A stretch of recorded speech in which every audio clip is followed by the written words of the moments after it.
When Mercedes-Benz Malaysia introduced the second generation Mercedes-Benz GLC 300 in its fully imported CBU form, it came with an eye-watering price tag that shocked me, 430,000 ringgit. But what shocked me even more was that the car was almost sold out upon launch. And shortly after, in traditional Mercedes-Benz Malaysia fashion, they introduced the CKD locally assembled version of the GLC 300. And price tag has been slashed by 51,000 ringgit. And comes with additional features such as the panoramic sunroof and hands-free power tailgate. But the GLC 300 remains to be the most expensive SUV in its category. And well, even then, demand still outstrips supply. So in today's video, we're going to find out why are people queuing up for Mercedes-Benz's latest SUV.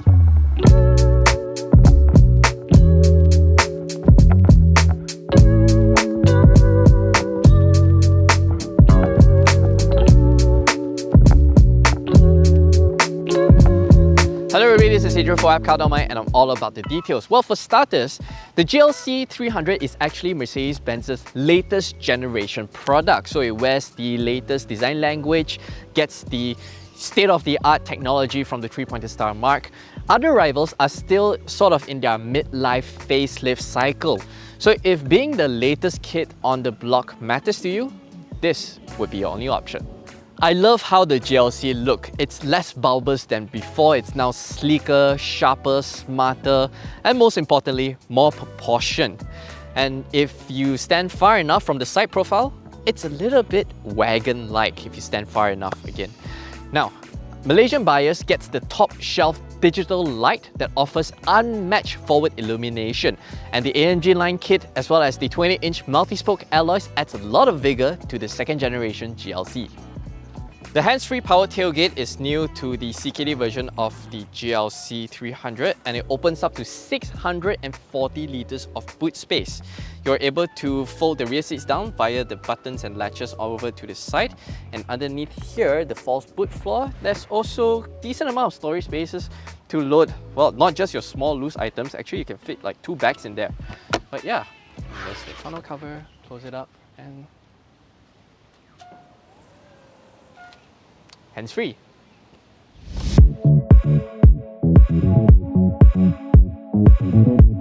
Sporting the latest interior from Mercedes-Benz, this cabin is bound to impress your friends and family. Crisp digital displays, wonderful ambient lighting, as well as the 15-speaker Burmester 3D surround sound system is the bombs.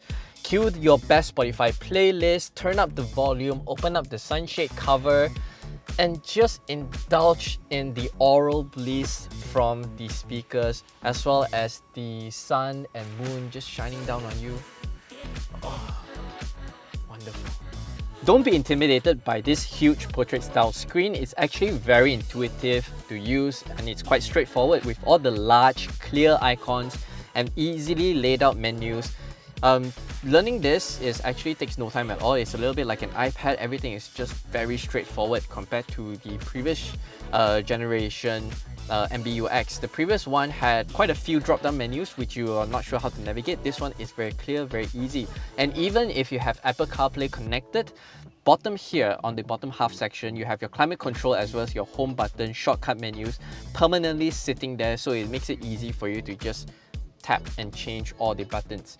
As for the instrument cluster, now this one is also the new generation UI, so you can't do all too much with the screen now.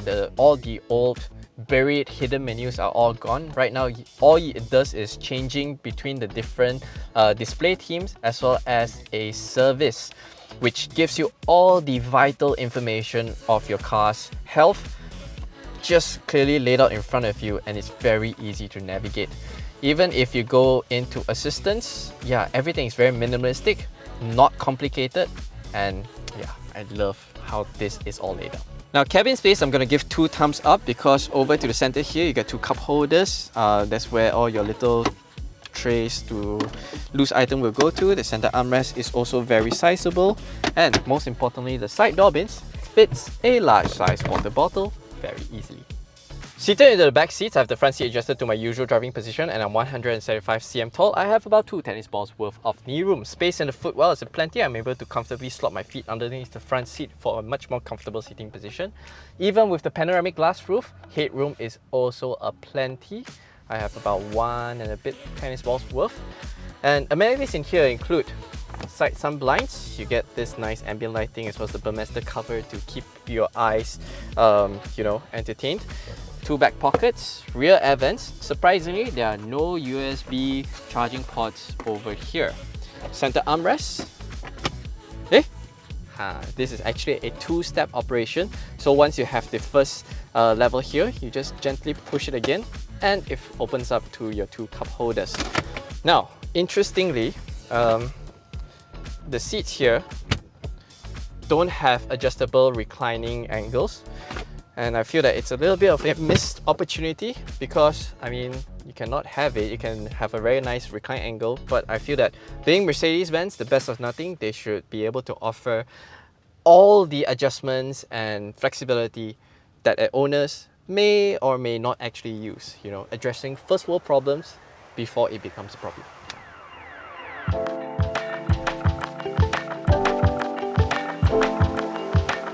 Mercedes-Benz has made a generational leap in the driving dynamics of this second generation X254 GLC.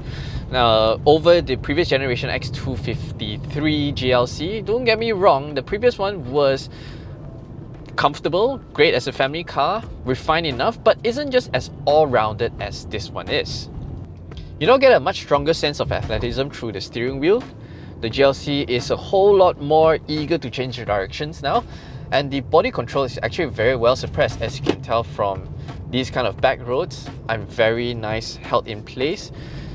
And it just offers you a very rewarding driving experience. So if you're looking for something SUV, big, luxurious, or Mercedes is not going to be able to give you this kind of sporty driving dynamics, you are very wrong. This is actually quite rewarding to drive. Comfort levels have also been elevated, able to isolate all the road imperfections a whole lot more better compared to the previous GLC. As we approach these kind of speed stripes,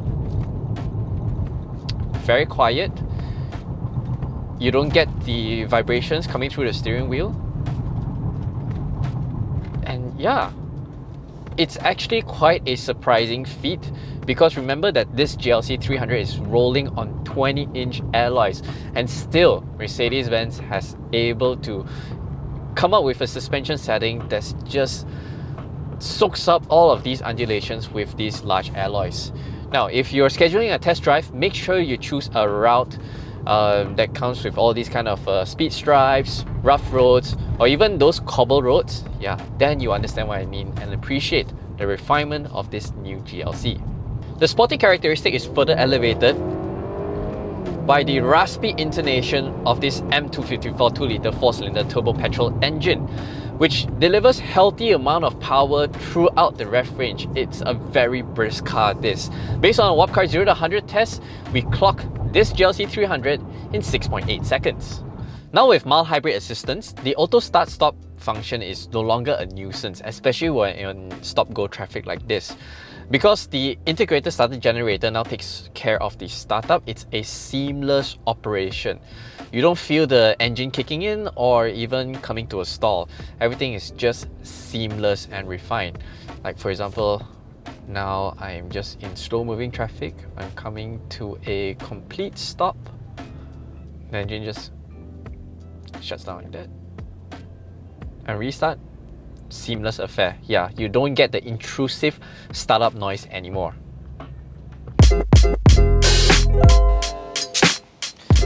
So there you have it. The second generation Mercedes-Benz GLC 300. After spending some time with it, I understand why people are queuing up for this SUV. Because not only does it drive well, it comes with great technologies, it makes you feel very special when you're driving it. And that itself is very difficult for you to put a price on it. And the brand value that the 3-pointer star logo adds and brings to the table is just you know, it's really worth for a lot of people just signing their checks and putting down their money on one of these. Despite not coming with the full suite of ADAS, which bundles adaptive cruise control, lane keeping assist, I don't think that's a deal breaker for those who are looking cars like this, because what's very important is how the car makes you feel and what kind of value does it bring to them. The personal value, brand impression, brand image. So this gets the job done very well. I myself am a fan. So, for more information and comparison of the second generation Mercedes-Benz GLC 300, make sure to log on to WapCar.my. As always, thanks for watching. We hope you enjoyed this video. My name is Adrian, and make sure to subscribe to our YouTube channel for more videos like this.